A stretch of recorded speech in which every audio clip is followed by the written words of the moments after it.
I am here to remind you that we are still waiting. We are still waiting on the promises you made to us ages ago. Do you remember how you made us gather and assured us that we will be leaders tomorrow? Well, just a quick question. When will this tomorrow come?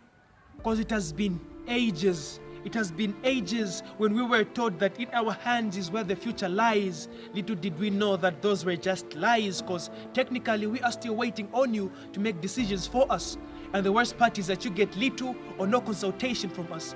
Let me remind you all that youths make up over 50% of Zambia's population, yet we allow the elderly to make youth policies without youth participation, and then you say we're a democratic nation. Well, in democracy, majority wins, therefore youth should be given a fair percentage rate of participation in parliament. Now, I'm not here to start up any argument, but I just hope we can reach an agreement on this. See, on behalf of our mothers, we are grateful that women have finally been given recognition, and for the first time in the history of our country, there is a woman on the vice president position.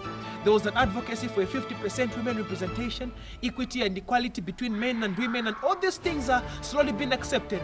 Despite the critics, they are worth it, and that's exactly what we're asking for. Why can't we have a 50% youth representation in parliament?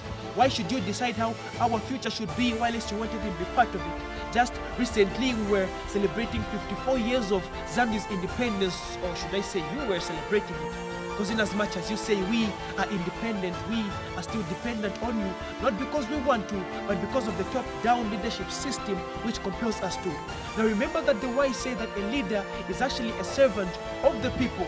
And because of that, I like to think of a leader as more of a waiter or a chef of a restaurant. I mean, if you really think about it, that's how leaders are supposed to be. See, there is no chef that prepares a meal the customers do not want, and there is no waiter who serves the customers what they did not order. No, we give menus and the customers have to decide what they want, and the waiters just have to follow that demand, because that's what makes the business stand. And if Zambia is to stand, we need leaders with such kind of a mind, a leader who doesn't impose stuff on us, a leader who gives the people what they want. For if you are preparing our future, we need to tell you exactly how we want it to be.